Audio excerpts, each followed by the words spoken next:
que nos permiten pasar ahora a interpretar, a analizar con un experto en la materia lo que significa esta complejidad del voto en este momento en México. Doctor Jalife, un placer. Tatiana, buenas como noches, siempre, bienvenido, encantado. Buenas noches. Gracias. Y el gusto es mío, un placer como siempre, muchas gracias. Qué amable.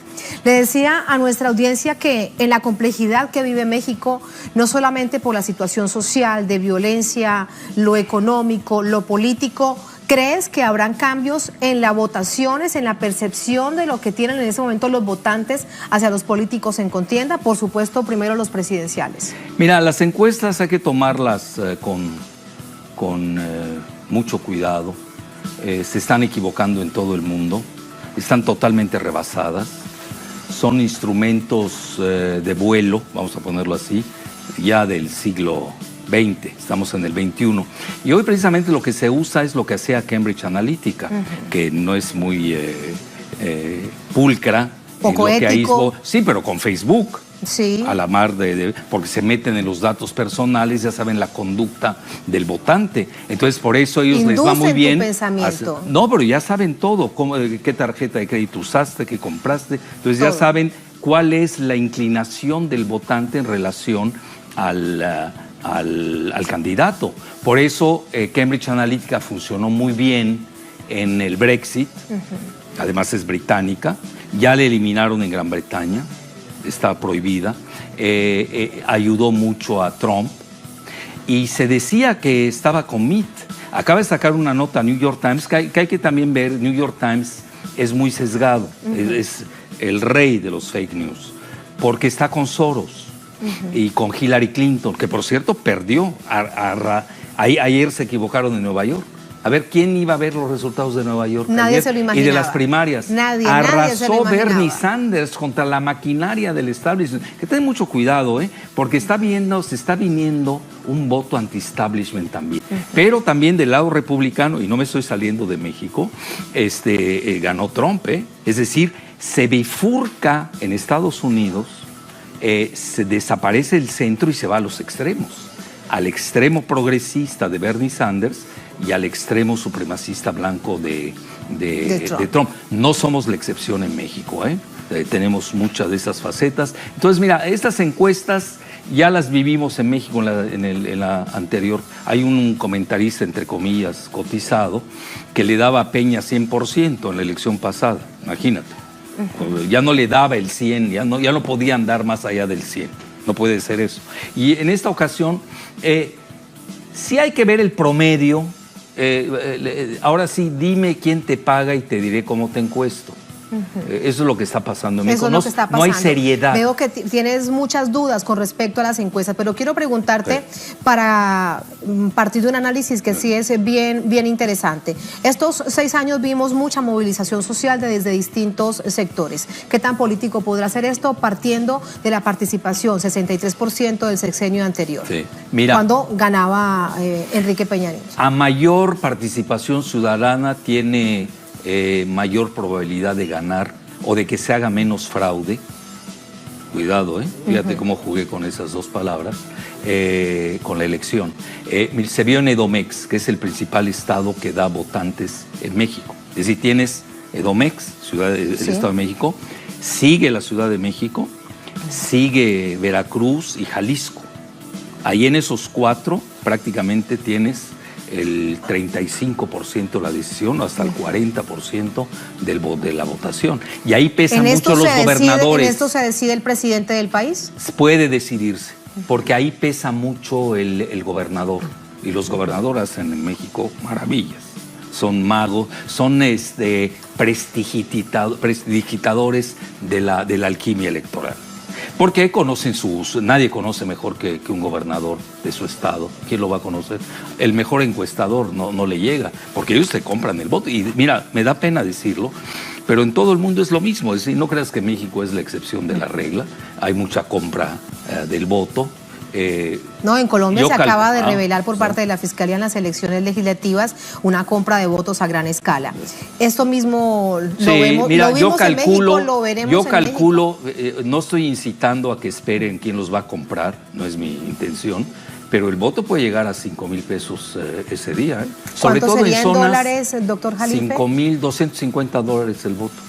Bueno, en Líbano vale $1,000 el voto. Imagínate, bueno, es un paisito de 6 millones, es un voto, aquí son 250, todavía no llegamos a las cifras del Líbano, para decirte algo. Pero mira, a lo que quiero llegar, que esto es fundamental, la participación es clave. En el Estado de México participó el 52%. Se dice que hubo fraude, yo creo que sí, jugó el algoritmo, ese es muy humilde, porque el INE, que es el Instituto Electoral, pues maneja las máquinas a su antojo, ¿no? Y desgraciadamente sí puede haber un fácil cálculo y un 7% puede haber de manipulación algorítmica. Algoritmo es un número, tú le pones, pero a veces no te la creen. Oye, si le pongo, si hay una diferencia, por eso lo de las encuestas hay que irse con mucho cuidado, porque había un 50% de que no estaban decididos. Mira, el que vota por Morena lo dice abiertamente, no se anda con cuentos. ¿Para qué anda? Hay priistas que les da vergüenza decir que van a votar por el PRI. Desgraciadamente así está la situación. Pero que lo harán. No, bueno, no sabemos cómo van a votar. Es decir, me refiero, ahí ya entramos al asunto de la maquinaria. Sí. ¿El que es priista votará de esta manera? No lo sé. Yo mi hipótesis es que la base del PRI, la que todavía tiene los rescoldos y resabios del Partido Revolucionario que fue, ya sabes, son los que hacen la privatización, la nacionalización del petróleo. Es igual que el programa de Andrés Manuel, idéntico. Entonces, esa gente no le gusta el programa neoliberal que privatizó de facto el petróleo. Esa gente, ahora, la cúpula, pues la cúpula no, pesa mucho porque controlan. El PRI todavía tiene una maquinaria importante. Yo, mira, siempre lo he dicho y conste que no quiero ir contra la corriente. Hasta el Financial Times de hoy ya da por favorito prácticamente Andrés Manuel. El País de España hoy también lo da por favorito. Sí, pero el Financial Times, digo, no hay comparación, ¿no? Además, perdóname, el País es una sucursal de una aseguradora de Gran Bretaña. Desde Europa, es muy leído. Financial Times pesa, nos guste o no, porque lo controlan los Rothschild y George Soros. Y estás hablando de la banca internacional, estás hablando de grandes capitales, ese sí pesa. Entonces, ya que acepten relativamente el triunfo de Andrés Manuel, es muy interesante. Ahora, yo creo que ahí es donde el gobierno tendrá que hacer su cálculo. Es decir, ¿qué tanto pueden hacer fraude? Porque hay dos escenarios. El day after es lo primordial, el día después. O un choque social. Sí, imagínate que le den el... Va a ser como la selección, no estoy dando ideas, va a ser como la selección mexicana de hoy, ¿no? Pierde, pero pasa. Imagínate. Pero hay el otro, el síndrome de Estocolmo. ¿Pero ¿no? a quién le serviría que pierda también, y pase? Bueno, obviamente a mí, es el sistema. Y luego a nivel del síndrome de Estocolmo, pues ahí, imagínate, pues ya no te puedes mover. Entonces ya te secuestran literalmente la elección. Y el otro es el choque económico. Yo creo que ese es el más, es muy peligroso, porque aunque gane Andrés Manuel, si no tiene a favor a Trump, el ejército de Estados Unidos no lo quiere. Lo ha dicho abiertamente John Kelly, el que hoy es asesor de seguridad nacional de Trump, pero era el jefe del Comando Norte, al que pertenece México. El ejército de México pertenece al Comando Norte, a veces se nos olvida. Eso no hay que perderlo de vista. El segundo, cuando era asesor de seguridad nacional, nada menos que McMaster. ¿Te acuerdas del general McMaster? Igual. Me acuerdo en Business Insider sacó un artículo demoledor ahí en contra de... Ya sabes, los comparan mucho a ustedes con Venezuela, lo cual no tiene nada que ver, son modelos diferentes. Si tú me preguntas, aunque no me lo preguntes, te lo digo, ¿a quién se parece Andrés Manuel? Yo lo veo, mira, él tiene una excelente relación con Jeremy Corbyn, el próximo primer ministro de Gran Bretaña. Y además... Con los laboristas, entonces. Con los laboristas de Gran Bretaña. Además lo visitó a Tabasco, que es su feudo, es un importante dato. Luego se parece mucho a Bernie Sanders, también. Yo por ahí lo colocaría en ese rango. Ya no está de moda hablar de Lula. Imagínate cómo está nuestra izquierda latinoamericana. Está encarcelada, así literalmente. ¿Por qué? Porque había que romper con los BRICS. Ese sería el escenario. Déjame preguntarte algo a propósito, sí, de Venezuela.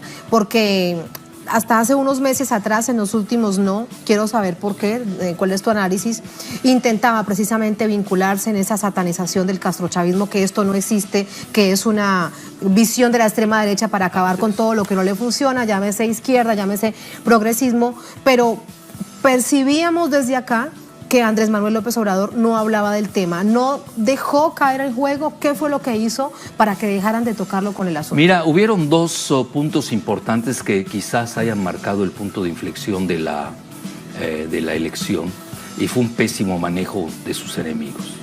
Estarlo comparando con Chávez, con la situación en Venezuela, ya ahí viene el lobo, ¿no? Ya lleva 30 años Andrés en esto. Ya dices, bueno, o está peor el lobo que conocemos que el lobo que viene.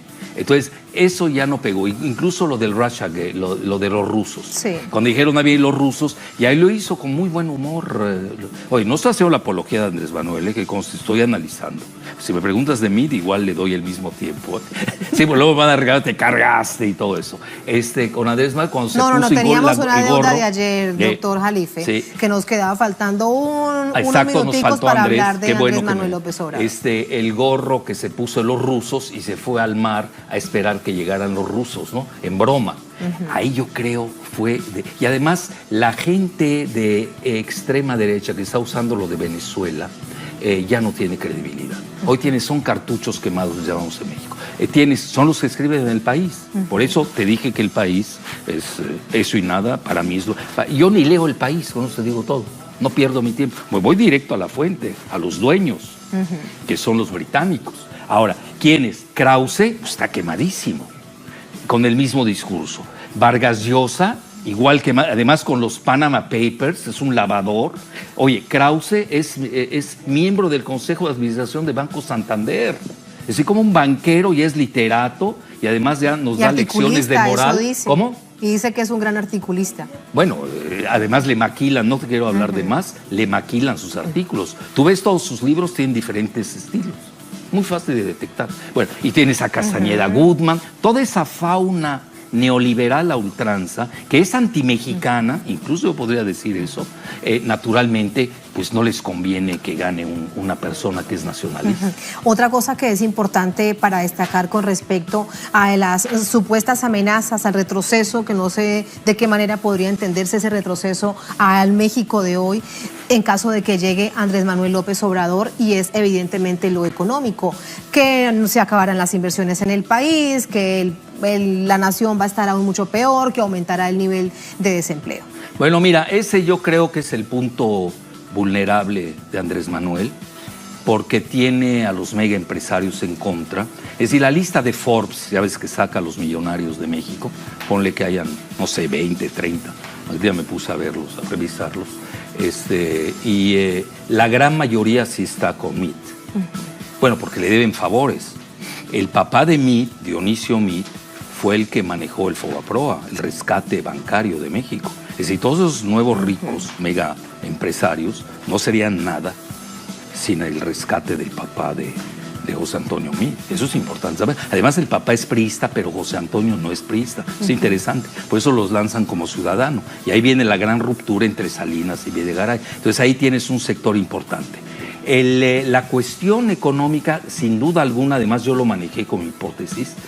BlackRock, que es el principal banco de inversiones del mundo, tiene alrededor de 6 millones de dólares, trillions en anglosajón, compró 65 mil millones de dólares de los fondos de Citibanamex. Nada más te doy un escenario. Si no les gusta Andrés Manuel, bueno, ya por ejemplo, ya le dieron jaque. Ya está en jaque. Es decir, no me gusta lo que haces, si cambias la reforma energética, saco mis 65 mil millones de dólares. Imagínate. Entonces, a manera de hipótesis, podríamos decir que desde ya, sin haber ganado, en caso de que realmente sea ese el escenario, ya está amarrado. Lo tienen en jaque, hay que reconocerlo. Sí, bien. Por eso Andrés pone de jefe de gabinete a Poncho Romo. Poncho Romo es una exagente bursátil de Monterrey, que es un centro financiero importante del país, y ya lo nombró como jefe de gabinete. Incluso se comentó que va a jalar a 2 anteriores secretarios de Hacienda, o a un secretario de Hacienda de Cedillo. Hay muchos cedillistas, cuidado, en el grupo de Andrés Manuel. Es decir, no es una ruptura radical. Yo creo que la parte que tiene que cuidar mucho Andrés Manuel es la cuestión financiera. Porque él, mira, él es de qué tendencia. Él es muy historicista, trae una obsesión con la historia, siglo XIX. Sí, pero no eran malos siglos, a ese siglo le fue muy bien a México. Y te dice un retroceso, no sabe de lo que está hablando. Él es mucho de desarrollo estabilizador. Fue la época que México crecía 6%. Hoy con los neoliberales, en todos sumados, tenemos menos del 2%. Y México tiene que crecer. Bueno, cuando uno dice esas cifras, ¿qué significa? Pues tienes que crecer más que tu tasa de población, si no, no te alcanza nada. Entonces Andrés, eso claro, sí lo tiene claro. Tendríamos que volver a los niveles de pobreza de los que ya hablamos aquí. Entonces el él tiene muy buenos economicistas, yo les llamaría, que son de corte keynesiano, mucha infraestructura. El sur necesita mucho. El sur está abandonado totalmente del país. Él es sureño, eso también es importante. Pero el lado financiero es el que tiene que cuidar, porque ya no depende de él. Depende totalmente de los mercados. Mañana te sacan, por ejemplo, el ejemplo de BlackRock. Te saca 30,000 millones de dólares y te pone a parir chayotes, como decimos en México. Claro. O al revés, propician una mayor fuga de capitales, cae la bolsa, te devalúan el peso y adiós sexenio. Hay que decirlo. Mira, yo en eso soy muy realista, no me gusta. Entonces tiene que irse Andrés Manuel muy en ese aspecto. En unos aspectos va a ir muy rápido, que lo amerita el país. La cuestión política le da para ello, la distribución del ingreso le da para ello, donde puede el manejo del PIB, que no va a tener más de 1% para ello, del PIB, para eso, manejarlo para precisamente disminuir las desigualdades brutales. Mira, México es uno de los países más desiguales del planeta. Hay un índice que lo mide, se llama el índice Gini. Así es. Estamos a nivel africano y ya nos están rebasando los africanos. Ya está como en el fútbol, para no decir otro término. Bueno, entonces, en resumen, la parte débil, donde tiene que ir muy cauteloso, muy tranquilo, es en la parte financiera. En la parte financiera, y ahí en la parte necesita una gran coordinación con los grandes empresarios de México. No hay que chocar con ellos. Me queda una pregunta por hacerte. Mira qué rápido se nos pasan estos 15 minutos. Doctor Jalife, esta votación entonces, por todo este panorama, ¿será distinta? El próximo domingo veremos el voto antisistema, veremos también la maquinaria moviéndose. Sí, los dos. Yo creo bien el choque, la maquinaria no deja de mover, existe. Mira, dicen que es un dinosaurio, sí, pero tiene una cola ese dinosaurio que todavía se mueve. Yo, a mí no, mira, yo en eso soy muy escéptico. Una cola que asusta. Yo hasta no ver el resultado del INE, aunque a Andrés le den 100% de diferencia, eso es todo. Una cosa es ganar en México, lo que pasa es que hay que entenderlo. Y otra cosa es que te la den. Él ya ganó una vez, no se la dieron. La segunda es otro tema. Pero la segunda se compró la elección. La primera vez se la robaron. Bueno, lo dice hasta un expresidente del Partido Revolucionario Institucional. Y en esta ocasión yo no veo por qué va a cambiar sus hábitos la maquinaria, si lo ha hecho toda su vida. Ahora, ¿cómo se puede diluir el famoso, entrecomillado, lo que digamos, pierdes pero pasas, ¿no? Sí. Usando hoy la metáfora de la selección, saliendo a votar masivamente. Yo creo que si sale a votar la población un 60%, sí se va a demostrar la verdadera voluntad del electorado mexicano. Muchas gracias, doctor Jalife. Un placer. Hasta mañana, ¿no? Sí, gracias. Aquí, puntuales en Es Noticia. Muchas gracias.